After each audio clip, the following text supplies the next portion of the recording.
Good evening, every pony and every creature. Welcome to tonight's podcast at DAG. This is Dratta Talks. As always, this is your host, Dratta Arcana.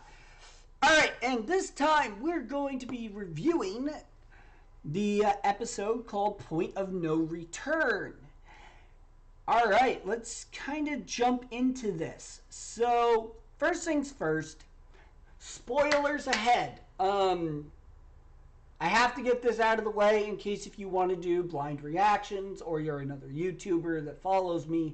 This is to let you know that spoilers are ahead, so you are warned. With that out of the way, as you guys remember, what we look at is things like fandom response, characters, music, history and mythology, overall story. Generally, for this episode, we'll be looking at overall story, fandom response, and, kind of talk about... We're pretty much going to be looking at the overall story. So, there is music in it, but I usually only cover the vocal music. Alright, what we won't look at, of course, is things like, how does magic work? How does the Tree of Harmony work? How does the Cutie Mark map work? How is it that the main six are, the elements of harmony or, that kind of stuff. So we're not going to look into that. Not that that happens this episode. So anyways, jumping right into it, right off the bat, let's go ahead. I liked this episode a lot, so let's jump into it. Okay, it starts off with Celestia cleaning out Twilight's old room. I'll get back to that later. She finds a bunch of Twilight stuff and sends it to her. And as Twilight's going through the stuff, she finds an old extra credit for your extra credit report on magic and household chores. And Twilight's like, oh, still so true. And I'm like, okay. That was a great part. I love that face and that quote. Still so true. It's great. Anyways, continuing on. Dratta losing his mind. Twilight. Spike is looking for an old comic that he seems not to be able to find, and he falls into the box. Well, before I continue first, Derpy crashes with Twilight's box. It's great. I love it. I love that. I'm glad Derpy's in it. And Derpy talks, too. And, yeah. So, I love it when Derpy has a speaking role. Continuing on, going back to Spike. Spike ends up discovering an old library book that was sent out... back to that Twilight had checked out literally back before she left Canterlot for Ponyville. And we get a date on the thing. So we now have an official date. I couldn't exactly tell what the date was, but we have an actual date of when Twilight left for Ponyville. Anyways, we'll cover that later. So, and that's pretty much the opening intro. And so what happens is that Twilight and Spike go to Canterlot. Twilight kind of hiding because she knows that every pony would recognize her. Kind of being like, because she's a princess, every pony in Canterlot would kind of recognize her, and it's kind of great to see her try to hide. And then when she enters the library, she kind of teleports around a little bit and trying to, not draw attention to herself. Yet, you would call attention to yourself if you were teleporting all around. Whatever, so she teleports all around.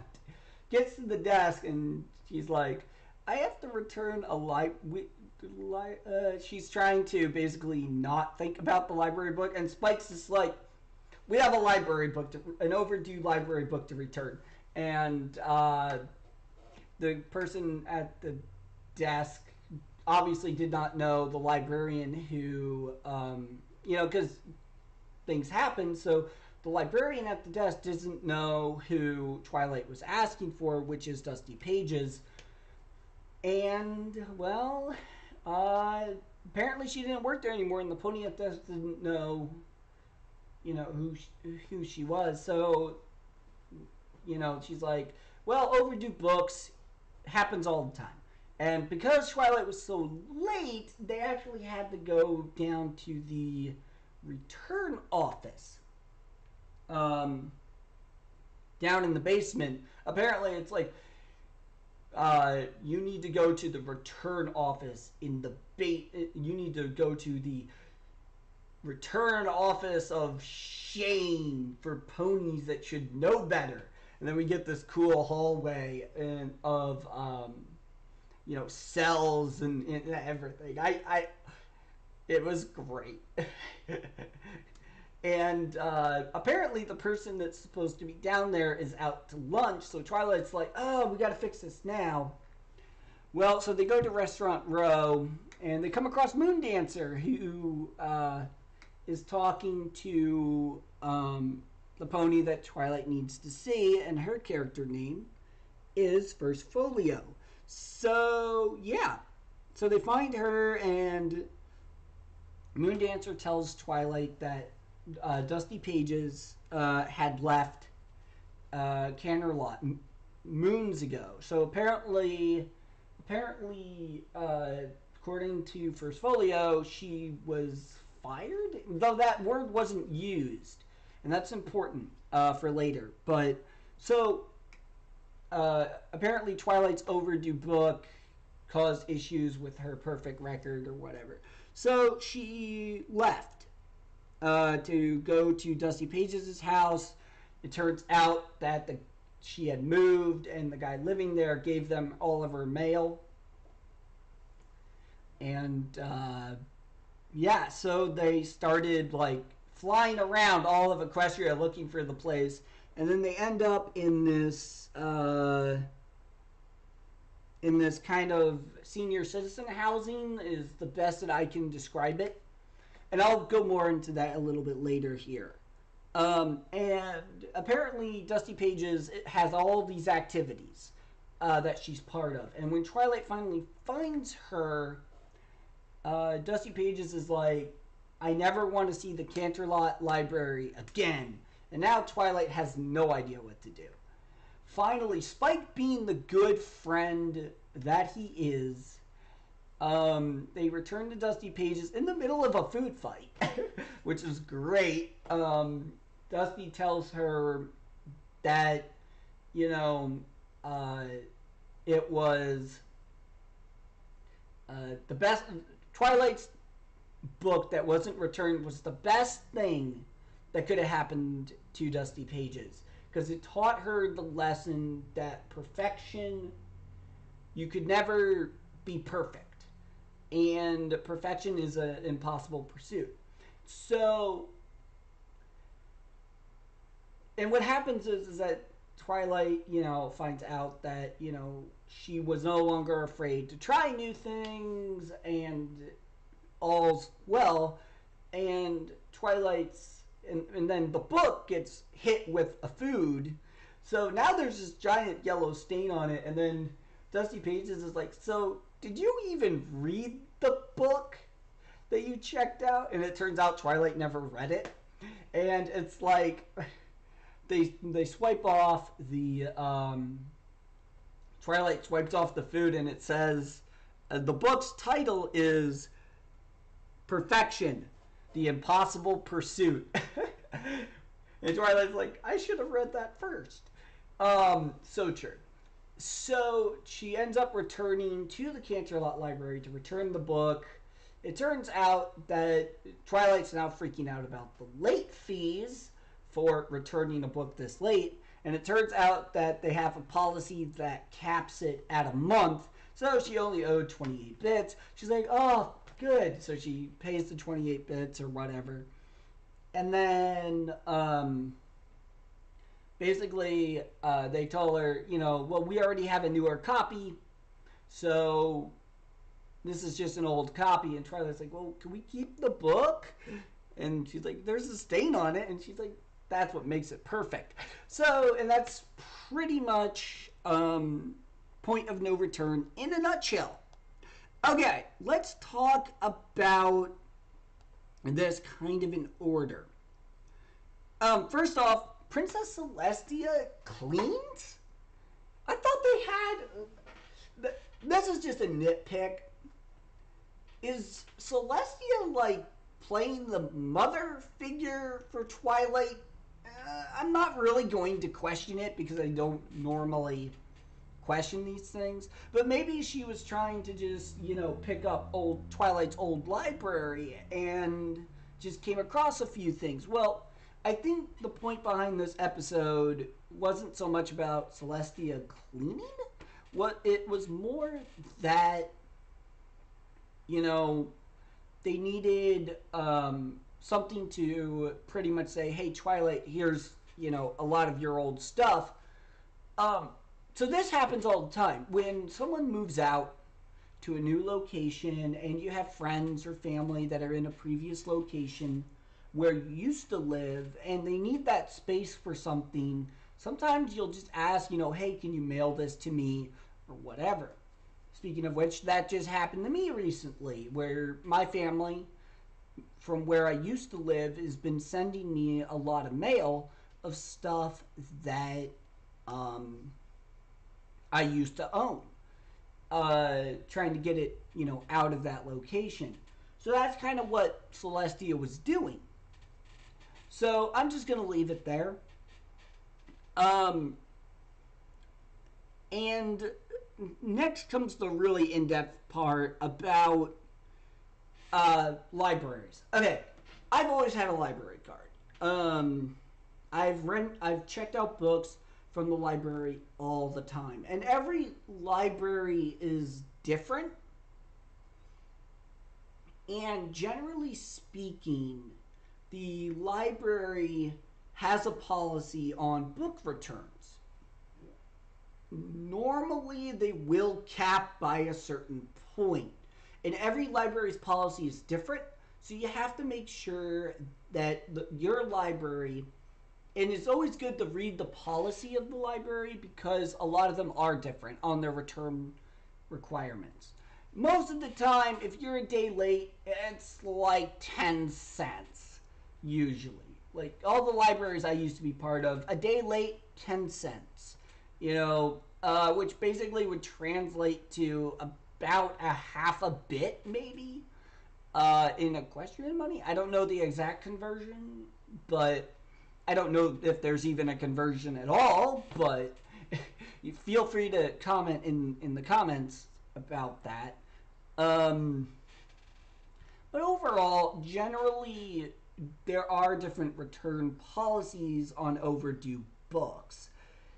Another thing that happens pretty frequently is that if you don't return a book in a long period of time, and they usually, what will happen is that instead of you returning the book, they just figure that you own the book now.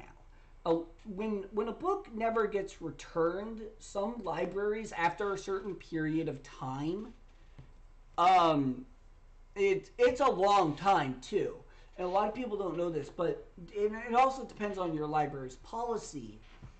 But some libraries will have this policy where if you don't return it in like a year, they give up on the book. And they usually go out and get a new copy, and they just practically, it changes ownership.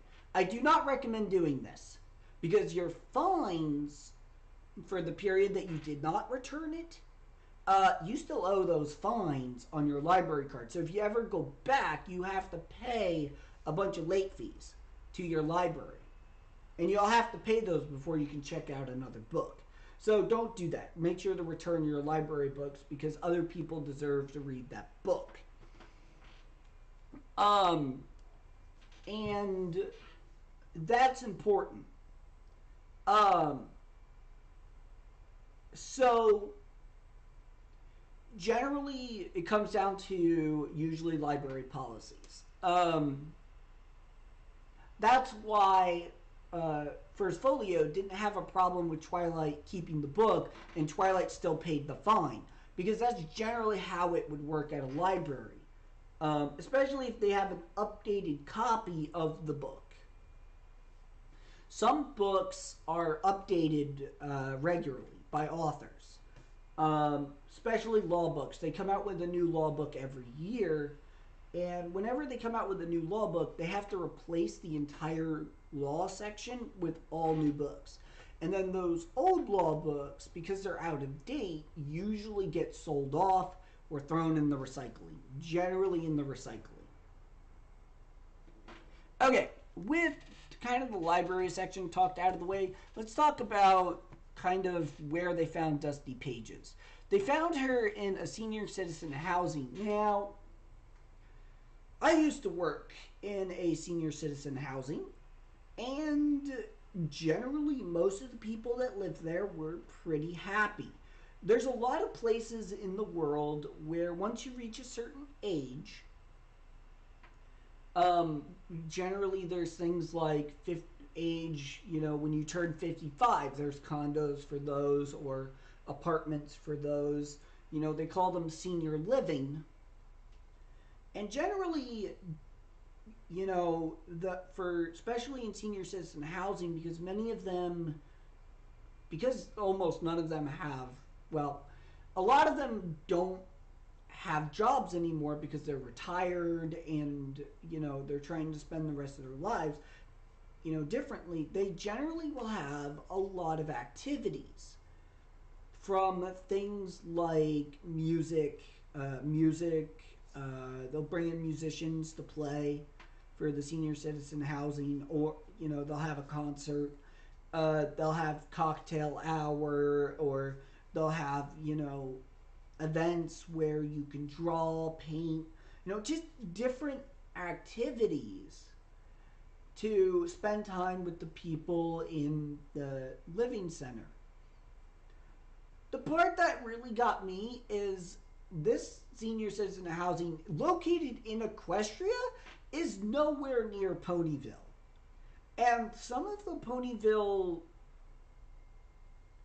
ponies were there. And I'm not going to question it because it's a kids show. But, it's kind of hard not to ignore that the background ponies were just kind of thrown from Ponyville into this location. So feel free to debate that in the comments below, but generally I'm not going to try to criticize the show for that. It's, they try to fill background ponies to give the scene more personal feeling.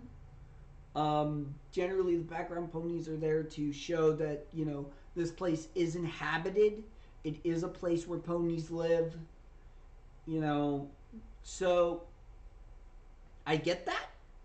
But at the same time, it would be nice if they had made other background ponies to live there than ones that they've used in the past. But I understand why they did it. It's budget concerns, or it's just they had to work with what they had. So that's my only gripe about it. The music was spot on for the episode. It was great. The background music was well done for this episode. And I think we got a lot of character development out of Spike and Twilight. We see that Twilight still freaks out about, overdue stuff. And that's understandable because she's never really been late with anything. Except for lesson 0 where she was late. But she's generally not late because she's usually well so organized. But it's understandable how she missed that library book. She was preoccupied, and this is something else I want to touch on. She was preoccupied with what Celestia had assigned her and the end of Equestria, then returning a library book. I think the survival of Equestria takes precedence over a library book. So I can understand where the librarians are coming from, but really, I was like hoping that they'd cut her some slack for A, being a princess, B, cutting her some slack for the fact that, you know, it was completely because she was assigned by Princess Celestia, but apparently even royalty or saving Equestria doesn't stop you from getting late fees on a book, which is great because it really shouldn't. Um, Maybe it should. I don't know.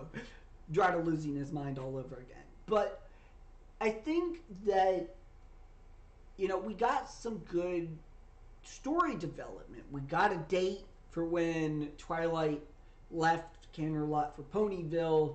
Once again, I'm hoping someone can figure out that date, you know. And I think that a lot of the character development between Spike and Twilight was very well done this episode. And we got to see more of Twilight's past. You know, that she always went to the library. Even though she lived in a library, she also went to a library. And and we see, you know, that she's always been on time with her books, returns, and everything. So it's great to get some character development. Now, I think that all in all, it was a well done episode. And I think that it had a great title. But at the same time, I think that, you know, we got good character development, good story development out of it. Otherwise, I don't know what else pretty much to say about it. I think that they did a good job. It looked like that they had a lot of fun with this episode, and that's great. The food fight. Oh my gosh. Food fight! A food fighting tournament. Great! Apparently in Equestria, food fighting is a thing. Oh, something I did want to mention. When Twilight was trying to find where Dusty Pages was, she asked Silverstream. I know Silver is in her name, but why would you ask your student, the student at your school, where a pony who she has never met, mind you. Silverstream and Dusty Pages could never have met. It's not possible. And yet Twilight asks Silverstream if she knows where Dusty Pages is. How is Silverstream supposed to know that? But anyways, that's just a gripe that makes no sense. But you know what? It's a kid's show. I'll let them have it. But seriously, I just have to point that out. Anyways, guys, with that final gripe out of the way, I will see you guys on the next video. As always, guys, this is Dratta Arcana. If you're looking for this or any of my other content, you can look on YouTube. Check out some of my other videos on this YouTube page. If you're looking to contact me, you can contact me via dratta.arcana@gmail.com, or you can contact me via Dratta Arcana Gaming on Facebook. And as always, guys, no but Dratta comments. We'll see you guys on the next video. Take care.